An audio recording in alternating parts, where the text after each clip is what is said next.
Tonight we are going to learn all about blacksmithing in Elder Scrolls Online. It is one of the crafts that where you can actually craft weapons and armor. With blacksmithing, you'll be able to craft all the different types of heavy armor as well all the metal weapons. That means you can craft all the weapons in the game except for staffs and the bow. All the daggers, axes, everything you will be able to craft. So, I'm going to go over all of the blacksmithing skill trees. Well, the one skill tree and all the skills that is involved in it. First off, we have metalworking. There is 9 skill points you can put into this. For every new material, you'll have to put a new skill point in order to be able to use that next material. I will go over all the materials later on in this guide. Kenai. As I'm harvesting, you'll notice that I have smoke and all of my resource nodes glow. That is because of the keen eye skill. At its fullest extent, 3 skill points spent, ore in the world will be easier to see when you are 40 meters or closer. When you spend your very first skill point in this, ore will be easier to see when you are 20 meters or closer. Your second skill point, 30 meters or closer. So that's a really handy skill to have so that it's easy to pick up all the materials you need while you're just out questing and playing the game normally. Our next skill we have is a miner hireling. They will send you ore and possibly items every single day. They can send you trait stones, style stones, and different ore. They will never send you refined material, which is really nice because you can actually get other items as you're refining. So, your first skill point, this just means they will send you something every 24 hours. Something to keep in mind is this is 24 hours from the time you last logged in and grabbed your mail from them. So, once you actually put the skill point in, 24 hours from now, you can log in, grab the mail. 24 hours later, you get it. But let's say you don't log in for 28 hours.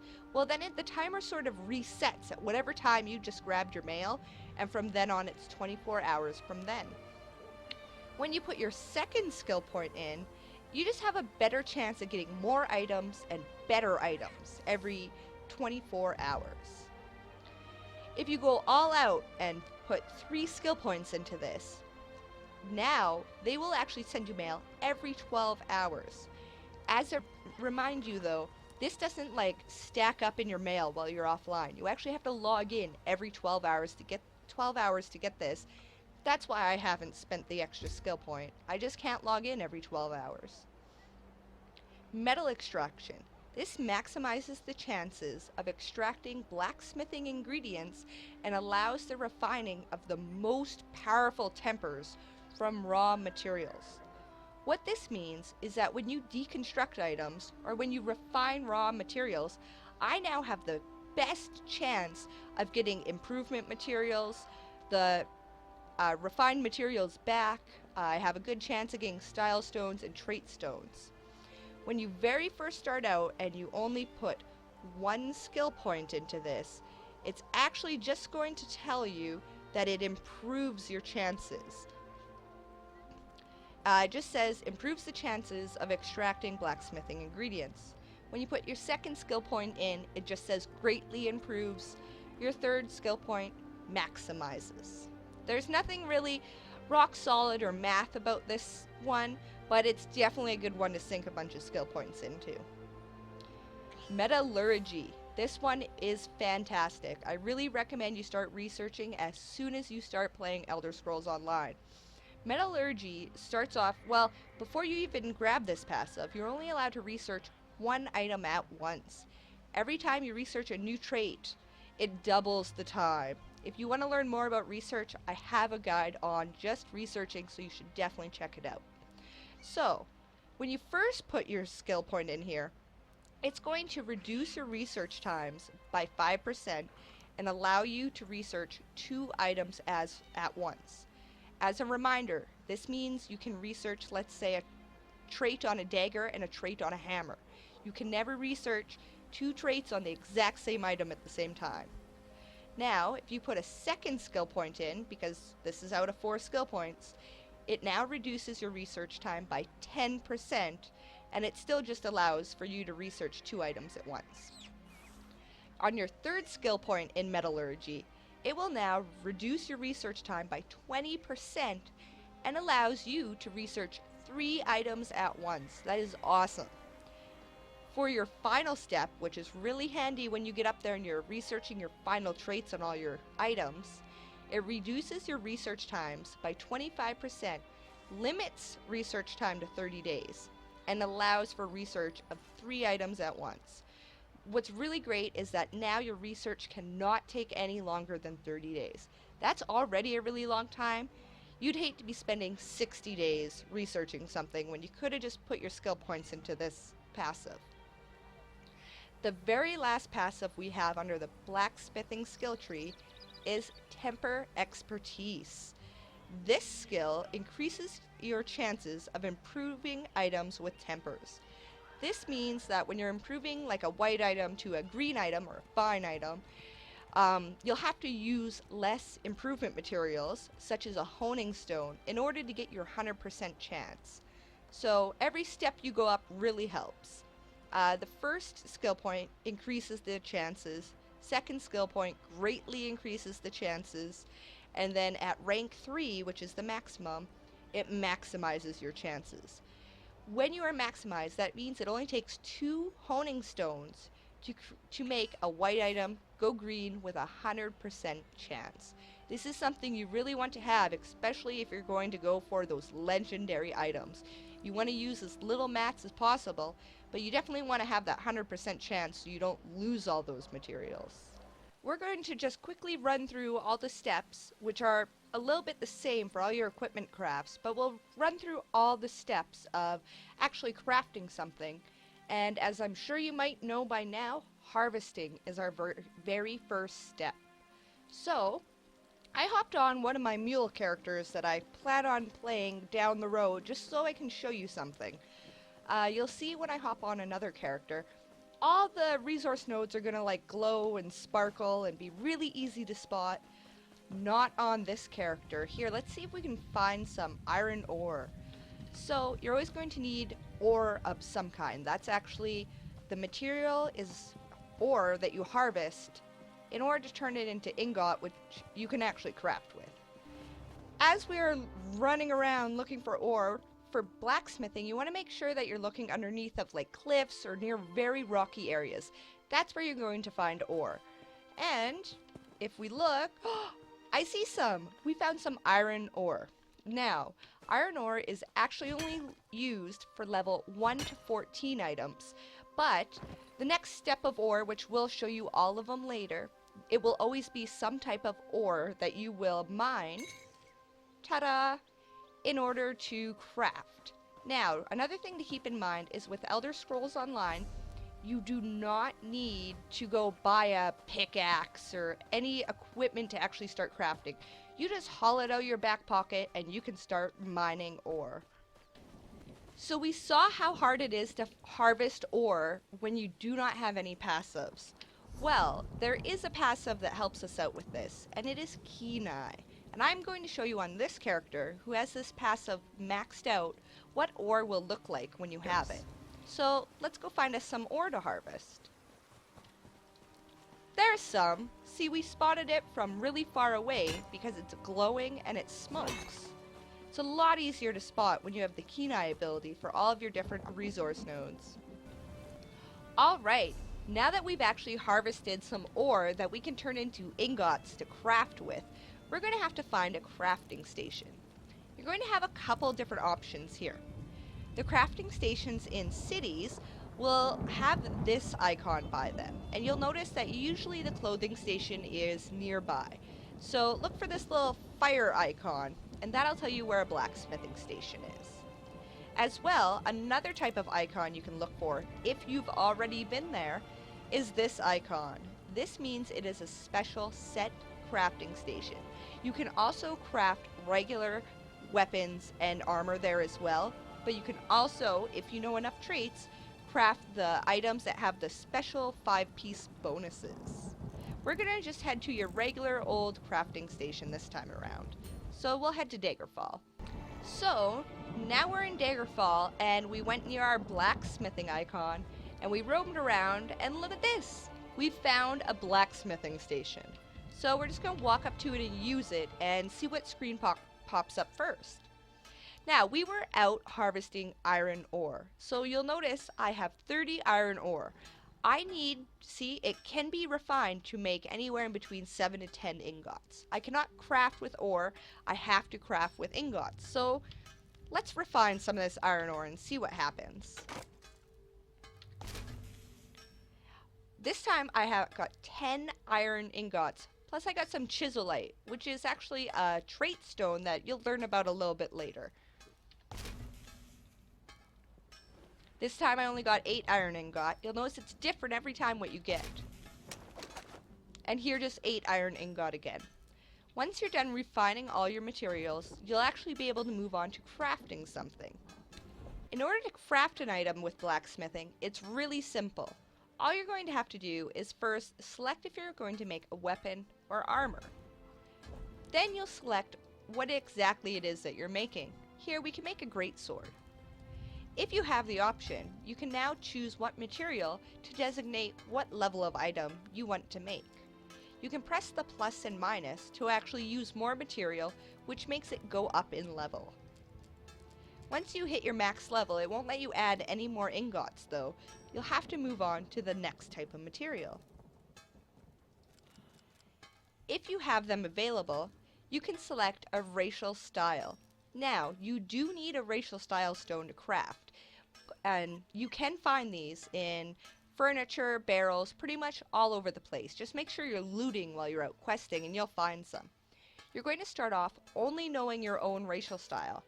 In order to learn the other racial styles, you'll need to find racial motif books. You can find more information on these on my general crafting guide, and I'll put the link up here.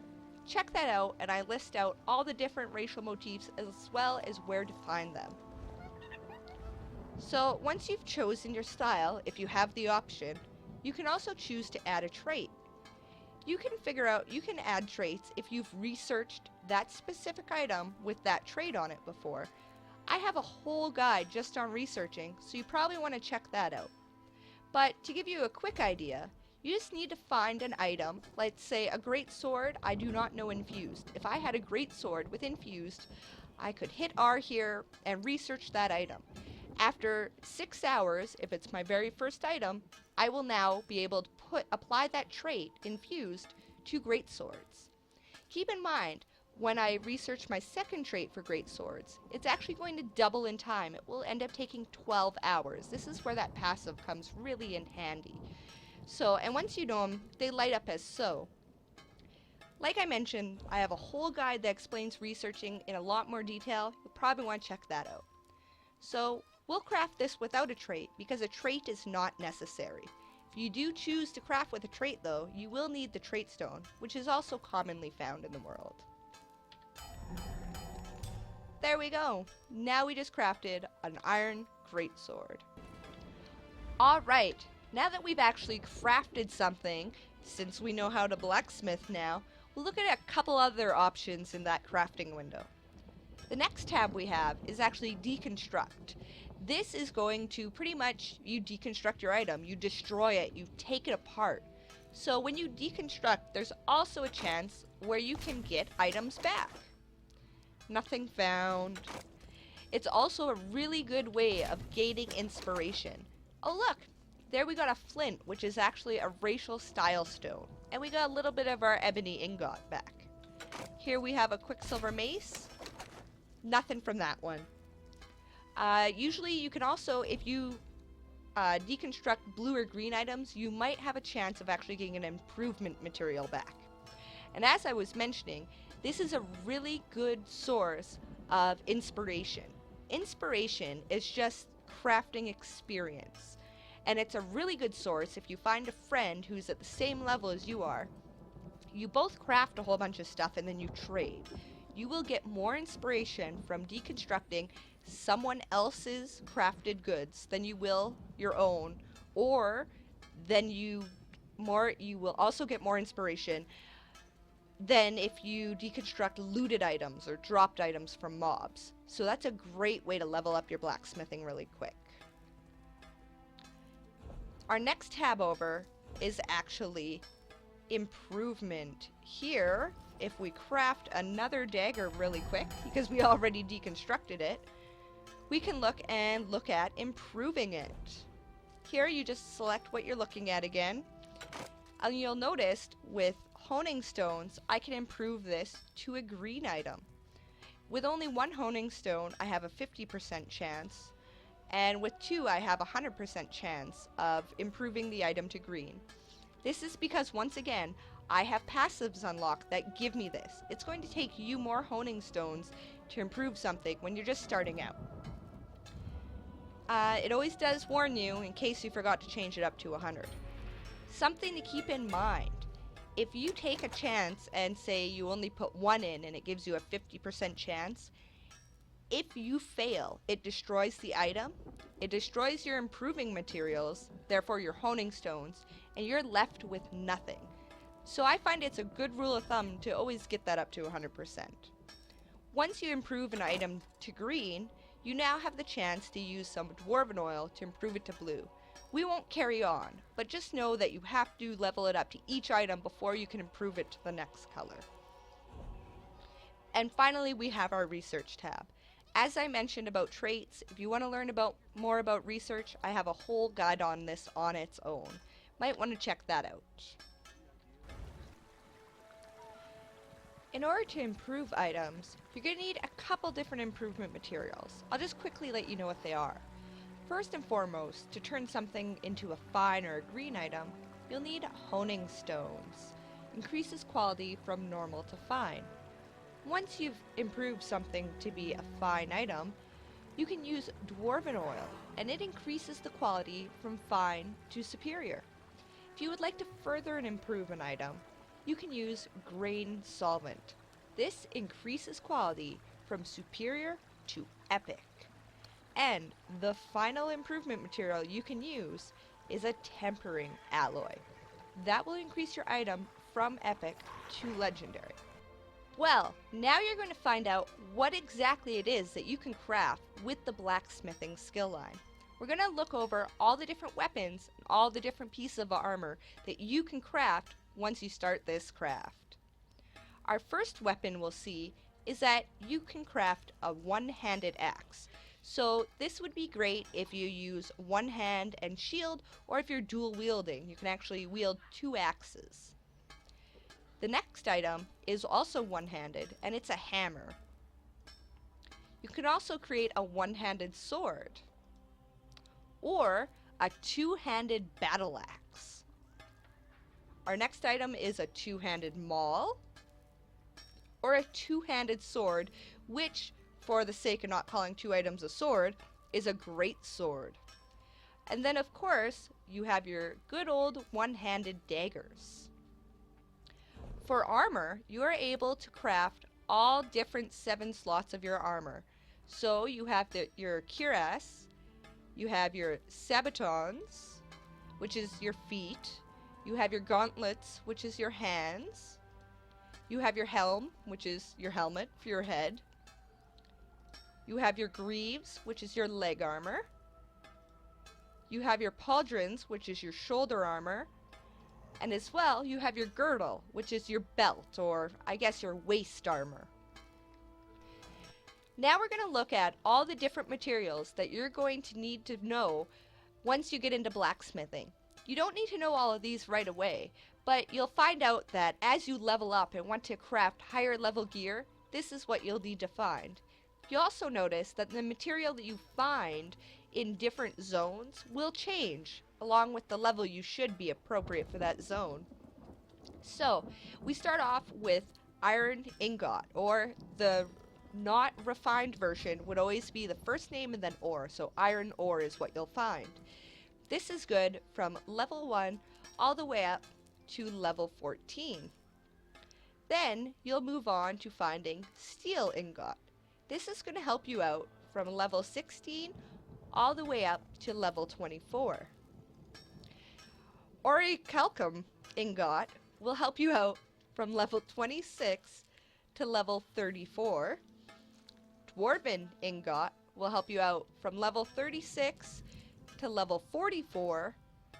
And then you'll be moving on to ebony ingot, which is level 46 up to level 50.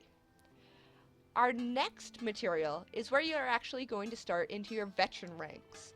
So calcinium ingot is going to be from veteran rank 1 to veteran rank 3. Galatite ingot is going to be from veteran rank 4 all the way up to veteran rank 6. Quicksilver ingot will keep you covered up from veteran rank 7 just to veteran rank 8. And then once you really get up there, you'll be able to find some voidstone ore, refine it into voidstone ingot, to craft everything from veteran rank 9 all the way up to our current max level, which is veteran rank 14.